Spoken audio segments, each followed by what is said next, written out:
the ministers. What the EU has jointly achieved in the last 1.5 years is real, and the numbers also clearly show this. Since June the 12th, you know that the reformed common European asylum system is in force, screening at the border, accelerated procedures, and we agreed also on the new return regulation. So all these reforms together are there, and we can see that in the numbers and in the figures.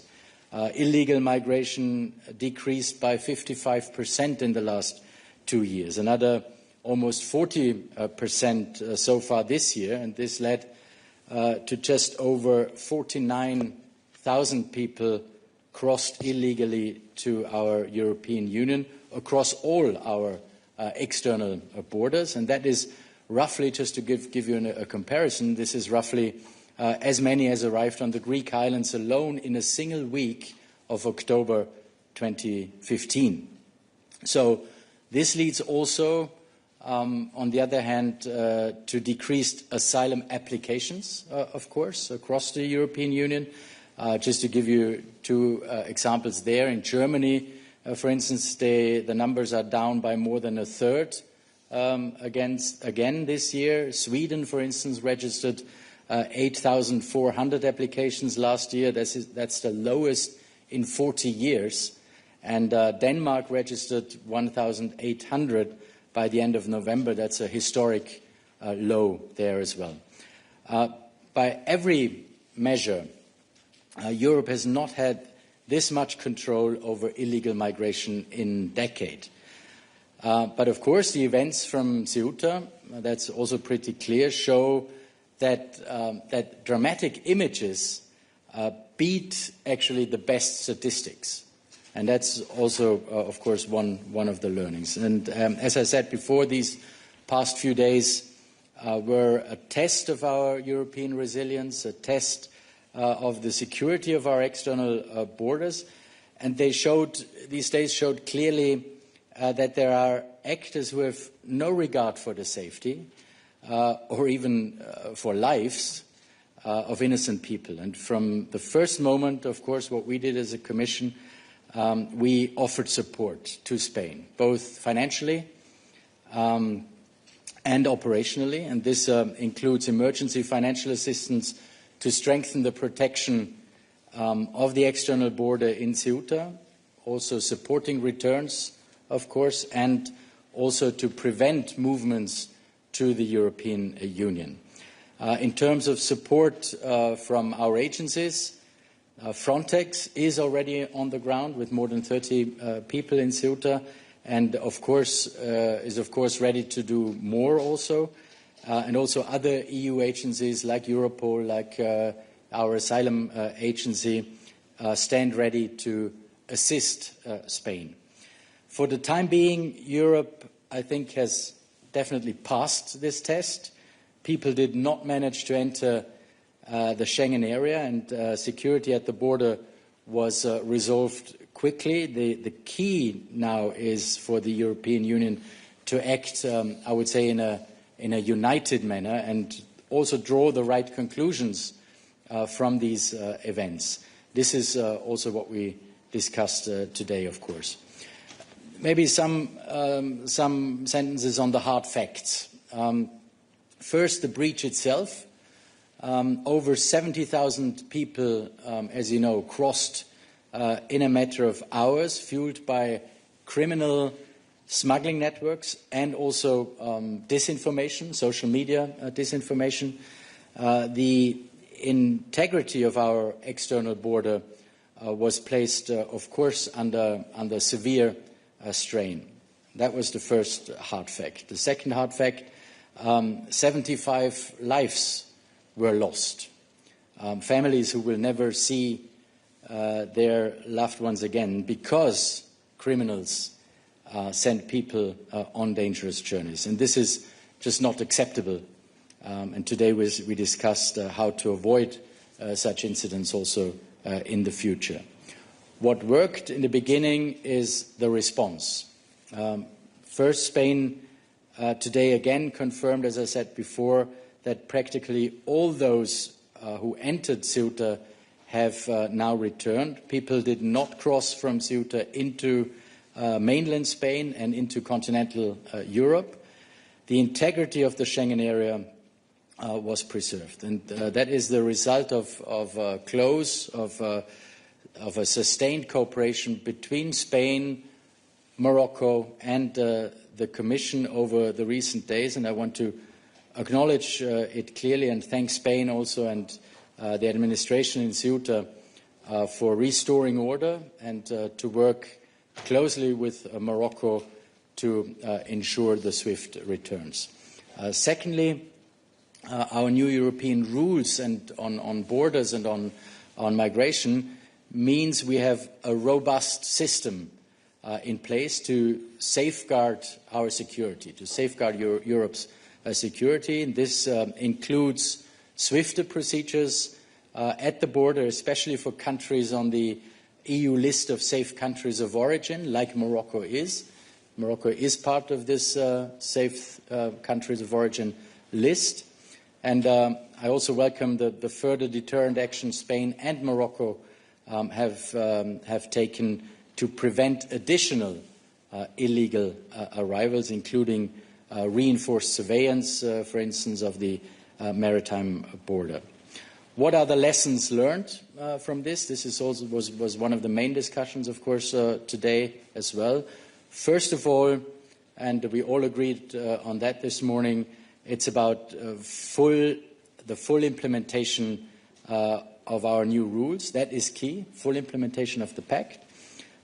Faster procedure under our new rules on migration, including screening, border procedures and swifter returns.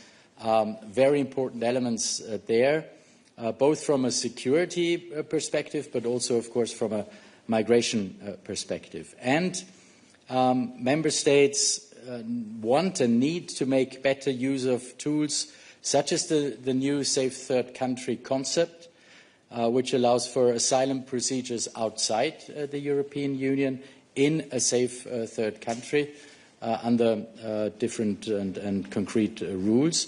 And that is important also to further deter illegal migration. Second, our 5-point path forward, which President von der Leyen announced in her letter to Prime Minister Sanchez yesterday. We discussed that, of course, as well, and everyone agreed there as well. These 5 points, shortly, one is to continue preventing illegal migration through stronger cooperation with our partners and neighbours. We call it migration diplomacy, going beyond migration management. We need to use our leverage in a more effective way, be it trade, be it visa policy, be it development assistance. And we are currently in the process of negotiating actually a strategic, comprehensive partnership agreement with Morocco. And of course, the topic of migration is one of the core elements of this agreement. Number 2 on these 5 points path forward is swift returns, applying our new return regulation. The third point, it's about further strengthening our external borders. This means a reinforced Frontex support also, both on the ground but also in third countries. We are currently, as you know, preparing a new mandate for Frontex to be adopted after the summer break.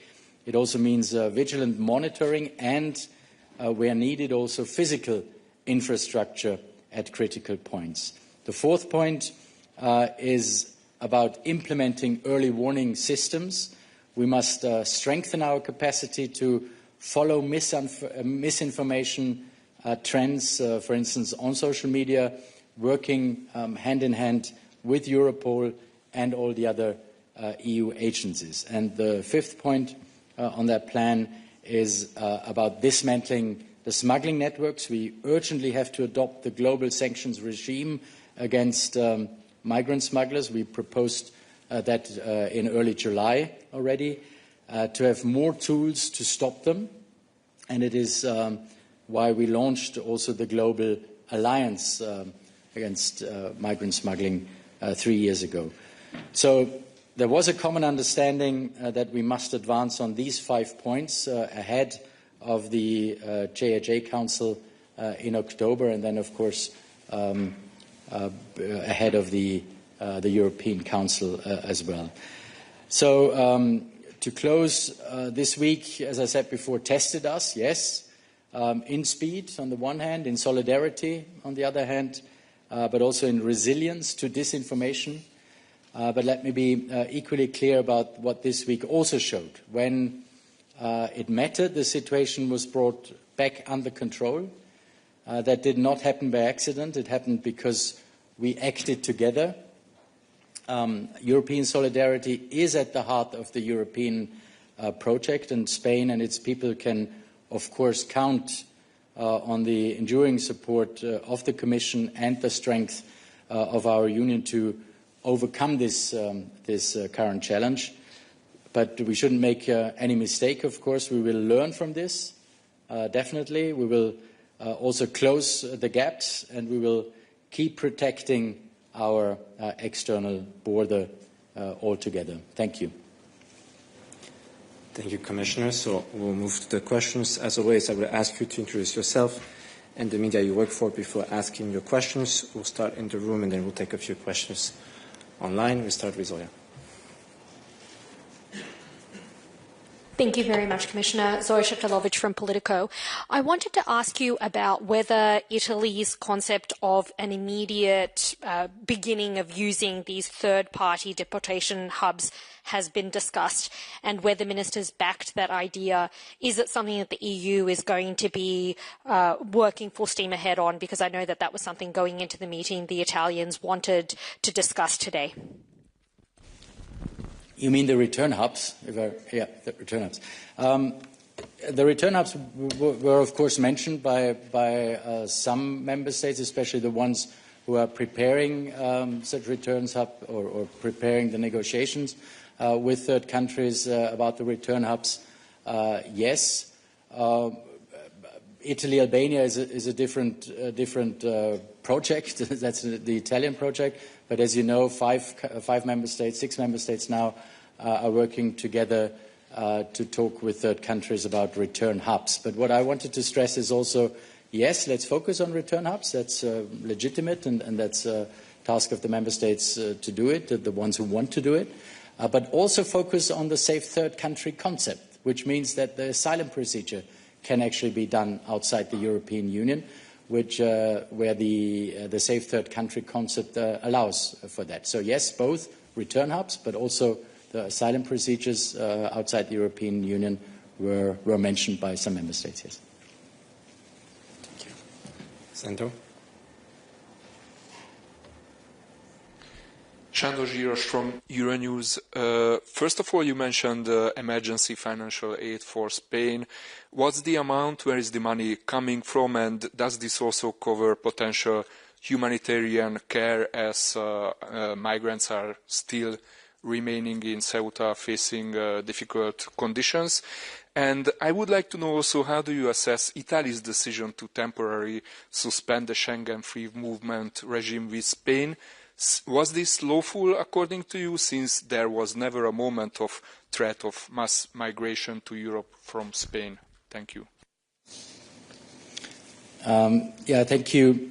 First, on the financial support which is available to Spain, we offered already over 1 billion euro for the period between 21 and 27 to Spain. Spain received an additional 114 million allocation through emergency assistance and union action. That's also in the programming between 21 and 2027. And this includes approximately 28 million to further reinforce reception, asylum and return systems in Ceuta.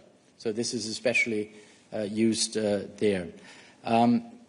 Spain, as you probably know, is also one of the member states identified as under migratory pressure under the first annual solidarity cycle. and will therefore receive solidarity from the other member states as well. When it comes to the border control, so the Schengen area, well, first of all, you know that under the new Schengen border code, member states may exceptionally and also temporarily reintroduce internal border controls. That is in the Schengen border code, and some member states, as you know, have already taken that possibility. We were discussing that in the last weeks and months. If they have to address serious threats to public policy and internal security. So this is the case now, and now we are looking, of course, into it, whether the rules are, whether everyone sticks to the rules. This is also pretty obvious, but we have to, of course, look into that first. Thank you. Take one more, Laura, then we'll move. Thank you very much, Laura Dubois for the Financial Times. Commissioner, you mentioned leverage. How will you use your leverage against Morocco in this case? Our sources say this couldn't have happened without at least some tacit knowledge from the Moroccan authorities.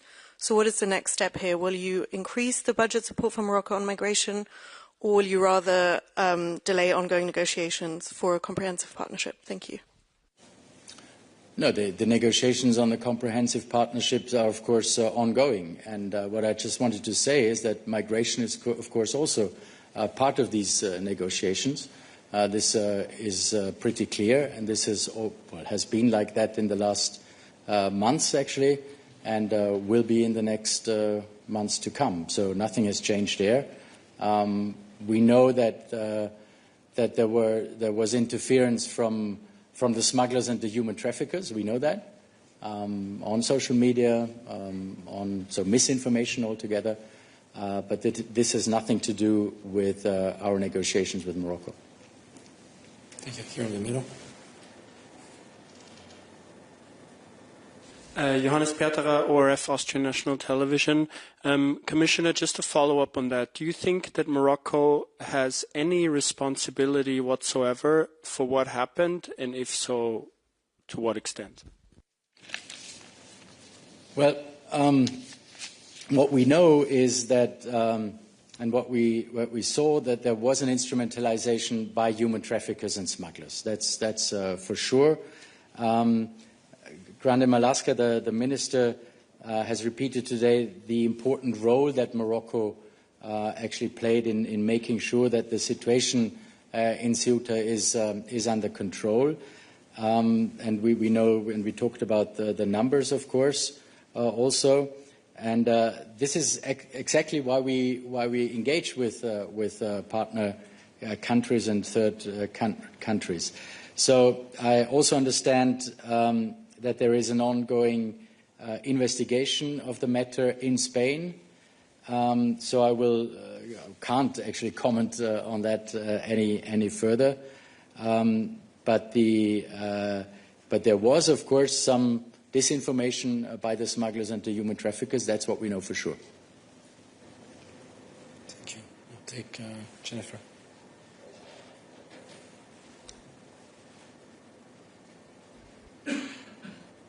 Thank you. Jennifer Rankin, The Guardian. Commissioner, back to return hubs. Do you think there should be EU funding for return hubs, as we understand Italy would like, and several member states have already called for it ahead of the European Council in June? That's actually a question of the negotiations for the next MFF. I think that's the way to go forward. As I've said many times, we created the legal framework now for return hubs, also in the return regulations, also for these centres, and remain open, of course, for any proposal. Our priority is to work with partners along the route on different concepts, also having asylum applications outside the European Union, as I mentioned before. And looking ahead, when it comes to financing, of course, the discussions on the next MFF will provide, I think, the right context how to support and how support for third country actions altogether can be best structured within the EU's, I would say, broader migration partnerships. Thank you. We'll take a few questions tonight and I'll come back in the room after. I take the questions from Gabriele. Merci, Guillaume. Commissioner, apologies. I have to follow up on the question about Italy and Schengen because, the Commission got the notification and you said yourself that Schengen area has not been affected, quoting the Spanish minister, but Italy nonetheless on Friday suspended Schengen. And let's recall geography, Italy doesn't share any territorial border with Spain. So I think you normally assess these policies, whether they are necessary and proportionate. I would like to ask you if you consider them to be necessary and proportionate already 4 days into the measure being applied. And the second one, you referred to the talks ongoing with third countries with respect to return hubs, led by 6 countries that are interested in having this joint hubs. What's the role that the Commission has to play there? Any kind of supportive role besides funding? We heard your answer. What other role are you keen and able to play there? Thank you. Well, starting with the second question, our role, as I said before, is to give the legal basis. That's what we did with our return regulation. And then, of course, also, I support it, of course. I sometimes take part as a listener in these meetings of the member states. But it's up to the member states, of course, that's in the regulation to do it. But if a member state or member states, a group of member states, want to go this way forward, we totally support it. That's why we set the legal basis. On the Schengen question, again, as you said, it's an assessment we have to do. Yes, it has to be proportionate. It has to be temporary, of course, and that's the way we go forward. We look into that. The situation, of course, has also evolved. I would say a little bit in the last days. There is more clarity now. The Spanish government has confirmed that people have returned to Morocco. That was not the case that much when Italy sort of put forward their thoughts. And now there can be no onward movements anymore. So we will see. It's an assessment, yeah. Thank you. We'll take another question online from Alexandra.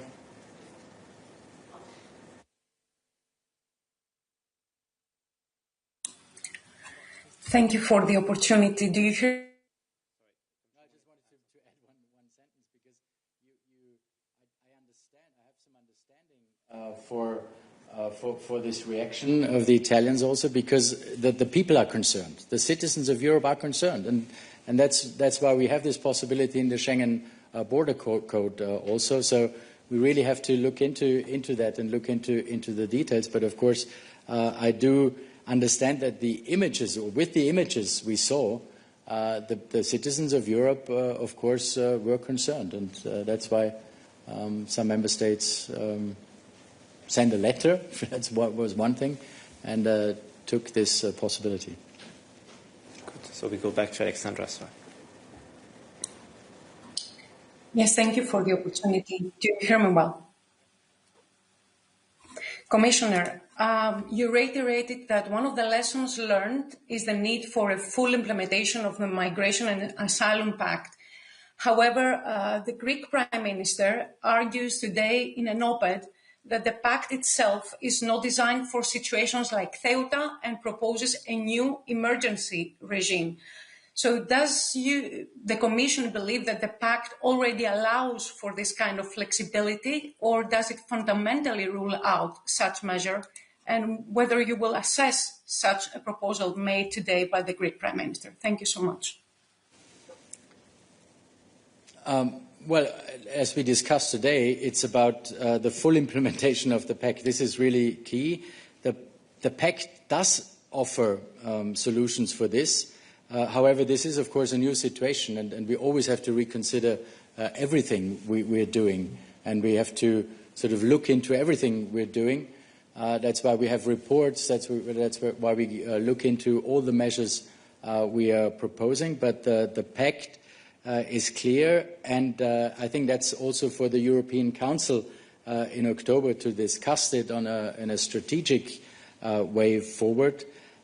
So this is actually what the way forward, I think, should be.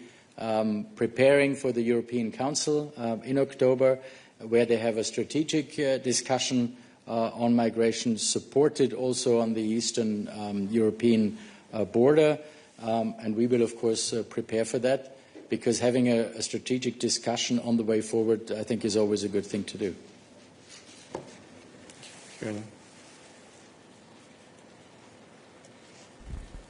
Hi there, Michael Greenfield, Sky News. 2 questions, if I may. Migrants told a Sky News crew in Ceuta on Saturday that Moroccan authorities had let everyone through. What is your assessment of these claims? And then secondly, just today, we've heard that a dinghy carrying 157 migrants capsized after catching fire in the Channel. What is your understanding of the trend of increasing numbers of migrants packing onto just one boat? I didn't get the second channel. The English channel. Yeah. Second question. Just today we've heard that a dinghy carrying 157 migrants capsized after catching fire in the Channel. What is your understanding of the trend of increasing numbers of migrants packing onto just one boat? Well, okay.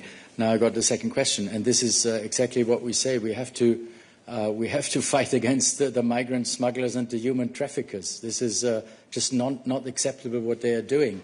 And my assessment is that that's just, as I said, not acceptable.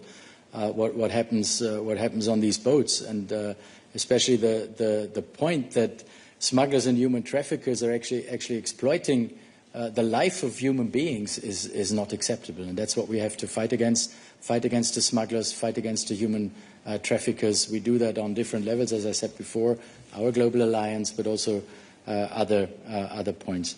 The first part of the question was, what was that? Sorry, again. Please repeat. You want me to repeat?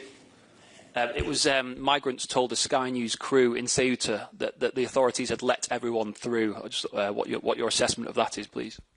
Well, as I said before, the cooperation with Morocco was, according to the Spanish authorities and the Spanish minister, was very good, especially on the returns. But as I said before, Spain is looking into it and looking into the lessons learned also and what happened exactly. I can come back to you when we have this from the Spanish government. Sure. No, behind you. Sorry, was behind you. Hi, Olga Rodriguez from Spanish radio COPE. Commissioner, you said that the Italian measure was adopted because people were concerned. About what concretely were people concerned if there are already different controls in Ceuta for entering Schengen? And also, has the Commission identified any of the smuggling networks or the people behind these information posts on social media? Thank you. Well, I think when these measures by Italy were discussed, we were in a different situation. As I said before, the situation has evolved in the last days, and it wasn't clear what is happening actually. So that's a different. Now things have evolved, and now we know that people have returned. That's good news. That we have control over what happened there at our external European border. And the second part? What was the second part? I should have written it down. I asked if these smuggling networks or any people posting on social media were identified by the Commission. No, not yet, but Europol, and I can't talk too much about it because Europol is together with the Spanish authorities, of course, looking into that, and if we have a result, we'll let you know. We had an attempt. Yeah, please. Thank you, Commissioner. The deals that you have with third countries to hold people back, these are a key part of the strategy to control irregular migration. But given that we have seen in the past that some of these countries weaponize migration when there's some kind of a disagreement, is it time to rethink that strategy?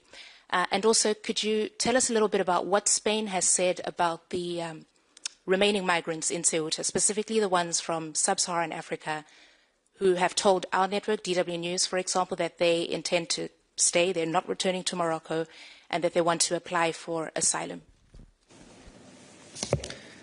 First of all, we do have more leverage now against or in our negotiations with third country. You know, we have our new visa policy strategy where we have different points, especially on the visa point, of course. The visa 25A procedure is there, so we can actually put sanctions also on countries which do not cooperate. We did that on different countries like Ethiopia, for instance, and it worked in the end.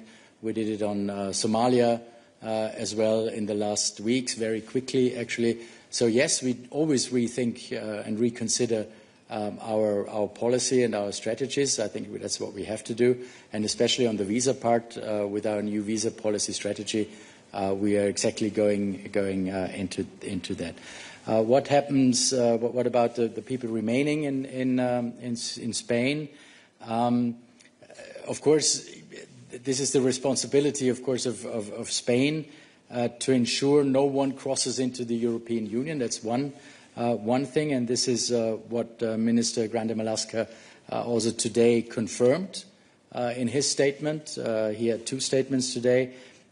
This, I think, is first and foremost what the member states also expect, of course, from Spain. And as I said, Minister Grande Marlaska has confirmed that. We are, as a Commission, we are, of course, ready to support both Spain and Morocco, and we are in ongoing discussions on the support we can actually offer to Spain. We are always ready to support and help. By the way, all member states also agreed on the support and reiterated their support to Spain to come over this crisis. It was a crisis, but now, fortunately, it has been resolved. In general, I think we need to strengthen our efforts of strengthen our cooperation also with our partner countries. I think that is really key. But this is a more general view on that. But yes, we are ready to support Spain, of course, further. Thank you, Magnus.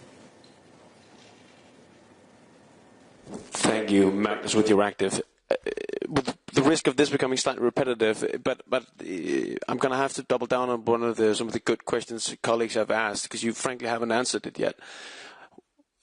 In terms of Morocco's involvement in this, we've now heard you say that migrant smuggler networks probably played a big role in the things leading up to this, proceedings leading up to this, and then Moroccan authorities have been very good, as you said, especially on returns. Our question is, to what extent was Moroccan authorities involved before the migrants seized on Ceuta? Thank you.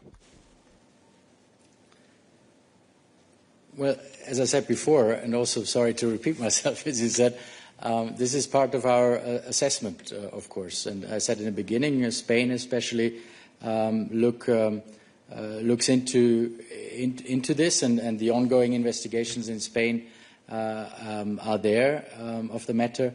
So I can't go into details there. Sorry, I can't say more on that. We have to wait for the outcome of the investigation. I have a lot of questions as well online, so we'll take the question from Sam.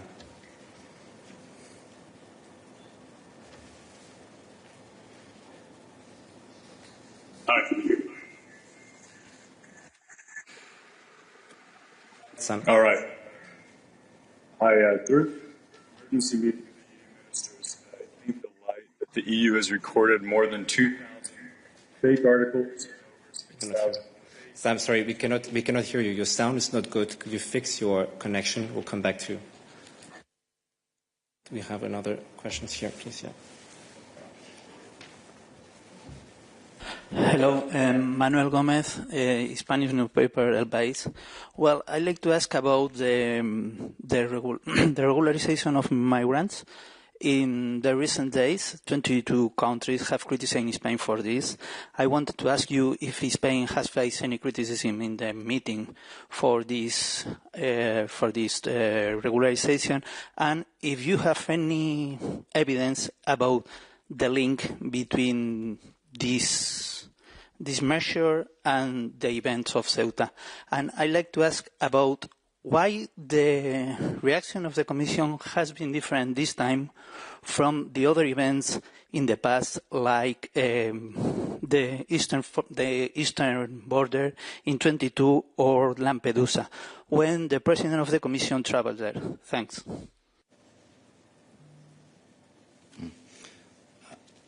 On the regularization part, there was no real criticism because we can't see a direct link at the moment between the regularization and the incidents in Ceuta.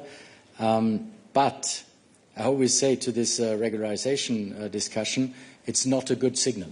Definitely not. It's not a good signal for the rest of Europe. I do understand, and it's a member state's competence, and I do understand that Spain did it because it's mainly about Latin Americans speaking the same language, having the same culture. But the signal for the rest of Europe is not a good one. Definitely not. So that's it, but it wasn't discussed this morning. Okay, and we have time for one last question. I go back online to Sam to see whether this works.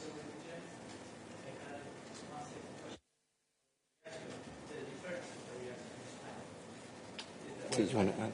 I don't see a difference, actually. We reacted very quickly, very firmly also, and we have better rules in place and a better system. Now we have a system which we didn't have some years ago. This is a complete different situation now, because as I said before, Morocco is a safe third country. A safe country of origin. And that completely makes the difference also for returns then, for being able to return people. So the situation is different, but our reaction was very clear and very swift also. We had from the very beginning very good contacts with the Spanish authorities, in my case with Minister Grande Malasca, and the President, of course, also with Prime Minister Sanchez right away. And also on a technical level, our Director General with the authorities in Spain, with our agencies also there. So there was a swift response there as well. So, but the situation is different because now we have the rules. This makes a big difference. Okay.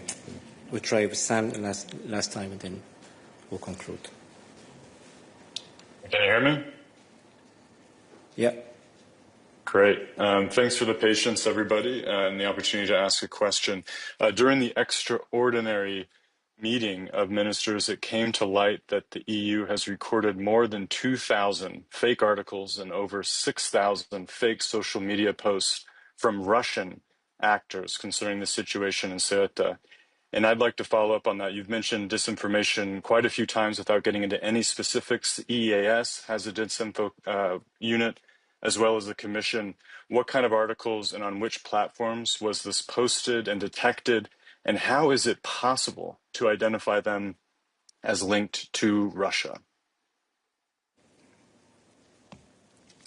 Well, I think, as you said, it's a bit, I think, too early, because there was instrumentalization. I mentioned the smugglers and the human traffickers, and now, of course, it's also up to the EAS, as you said, to look, and Europol also to look into these details, who the intruders were.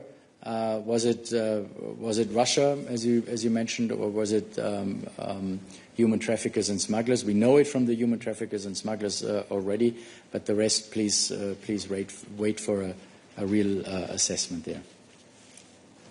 Thank you. This concludes our press conference. Thank you so much for joining us today.